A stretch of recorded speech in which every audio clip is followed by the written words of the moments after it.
Selamat pagi saudara-saudara yang dikasihi Tuhan. Mari kita berdoa, memohon bimbingan Tuhan sebelum kita mendengarkan renungan dan menapaki langkah hidup kami hari ini. Kita berdoa, kami bersyukur ya Tuhan, dan diajarkan senantiasa bersyukur dalam segala sesuatu, termasuk Tuhan memberikan hidup pada hari ini. Sebelum kami menapaki jalannya hidup kami hari ini, kami hendak belajar firman-Mu Tuhan. Bimbing kami, kuatkan kami dengan Roh Kudus-Mu. Terpuji nama-Mu Tuhan. Dalam nama Yesus, amin. Saudara-saudara, renungan pagi kali ini Rabu, 5 Mei 2021 bertajuk Senantiasa Bersyukur. Teks bacaan diambil dari Efesus 5 ayat 20, terjemahan baru Lembaga Alkitab Indonesia, demikian bunyinya. Ucaplah syukur senantiasa atas segala sesuatu dalam nama Tuhan kita Yesus Kristus kepada Allah dan Bapa kita. Saudara-saudaraku, ada sebuah kisah tentang seorang pemuda yang mengeluh karena ia tidak dapat membeli sepatu baru yang dia inginkan, sebab sepatu lamanya sudah rusak. Suatu kali pemuda itu keluar rumah dan bertemu dengan seorang anak yang tidak mempunyai kaki dan menghabiskan sisa hidupnya hanya duduk di kursi roda. Saudara-saudaraku, sang pemuda ini heran dan tertegun. Ia menyadari bahwa dirinya harus berhenti untuk mengeluh, karena apa yang dikeluhkannya selama ini hanya sebatas sepatu. Ternyata masih ada orang yang tidak seberuntung dirinya. Akhirnya ia memutuskan tetap bersyukur dengan keadaannya. Saudaraku, seberapa sering kita mengucap syukur dalam hidup kita? Tentu jawabannya berbeda-beda. Ada yang mengatakan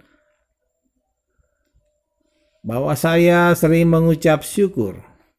Ada lagi yang menyebutnya saya jarang mengucap syukur. Bahkan ada lagi yang menyebutnya saya lupa mengucap syukur. Bahkan juga ada yang mengatakan saya mengucap syukur bila mana saya bertambah usia, bila mana saya mendapat pekerjaan yang diimpikan, bila mana saya lulus dengan nilai yang memuaskan, bila mana saya mendapatkan jodoh yang telah lama dinanti-nantikan, dan sebagainya, dan sebagainya. Lalu, bagaimana jika terjadi sebaliknya?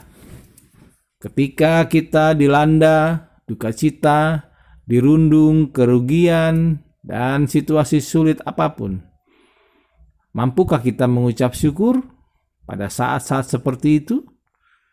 Saudaraku, ketika dunia memberi 1000 alasan untuk kita menangis, Tuhan memberi 1.000.000 bahkan tak terhingga alasan kita untuk tersenyum dan bersyukur dalam hidup ini. Dalam nas ini, Paulus mengingatkan jemaat Efesus agar senantiasa bersyukur atas segala sesuatu. Menurut Paulus, mengucap syukur itulah inti dari proses pertumbuhan anak-anak Tuhan, agar semakin dewasa dalam beriman. Mengucap syukur bukan hanya menunjukkan bahwa kita sedang menerima berkat Allah, tetapi menunjukkan kepercayaan penuh kepada Allah. Mengapa kita harus mengucap syukur?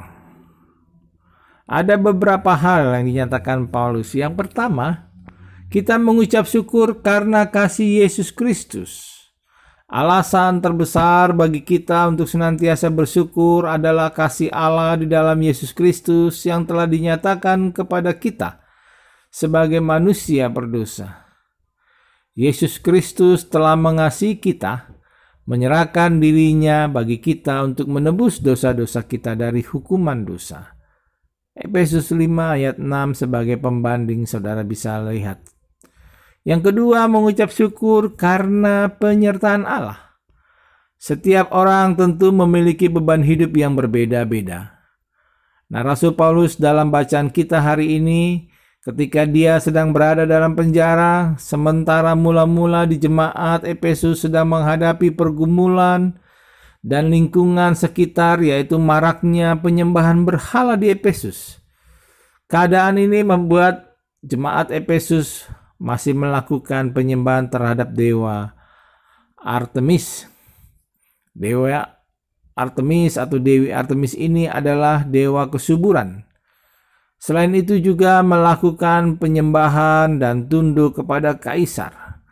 Melihat keadaan ini, tergeraklah hati Paulus untuk mengirimkan suratnya kepada jemaat di Efesus dan menasihati mereka untuk tetap teguh dalam iman kepada Kristus dan mengucap syukur dalam segala kehidupannya.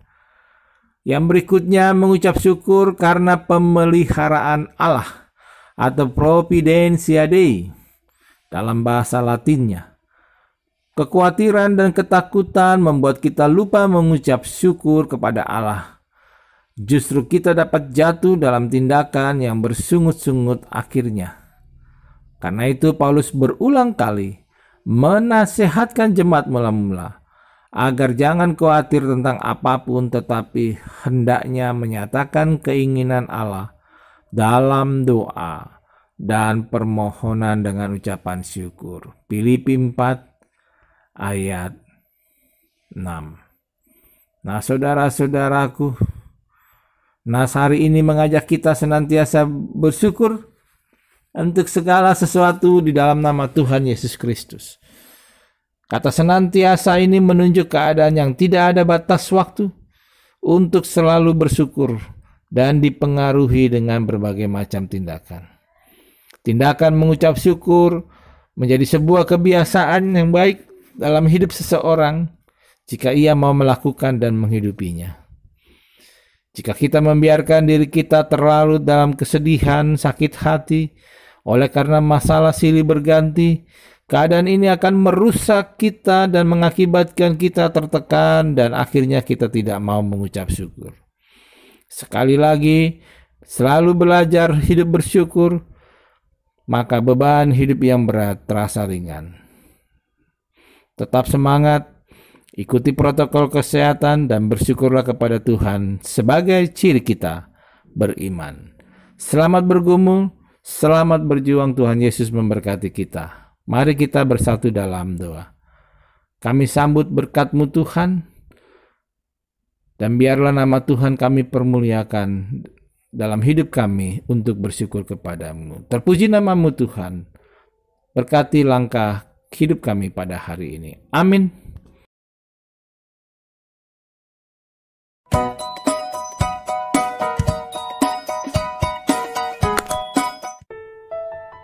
Rumah sakit, penjara, dan kuburan. Ada seorang pria kaya memandang keluar jendela dan melihat seorang lelaki mengambil sesuatu dari tong sampah. Ia berkata, "Syukurlah, saya tidak miskin." Orang miskin memandang sekeliling dan melihat seorang pengemis compang-camping di jalan. Ia berkata, "Syukurlah, walaupun saya miskin, saya tidak menjadi pengemis." Si pengemis memandang ke depan dan melihat ambulans yang membawa orang sakit. Ia berkata, "Syukurlah, saya tidak sakit." Orang sakit di rumah sakit melihat troli membawa jenazah pasien. Ia berkata, "Syukurlah, saya masih hidup." Ternyata, hanya orang yang sudah mati yang tidak dapat berkata, "Syukurlah." Mengapa kita sering lupa untuk bersyukur? Karena hari ini, Tuhan masih memberikan kesempatan hidup. Sesekali berkunjunglah ke 3 tempat, yaitu rumah sakit, penjara, dan kuburan. Di rumah sakit, kita akan memahami bahwa tidak ada yang lebih berharga daripada kesehatan.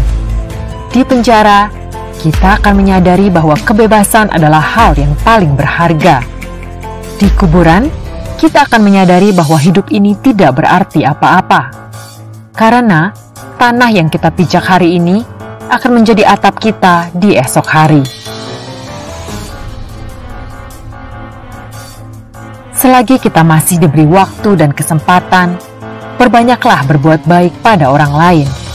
Hendaklah kita selalu bersyukur terlepas dari apapun keadaan kita.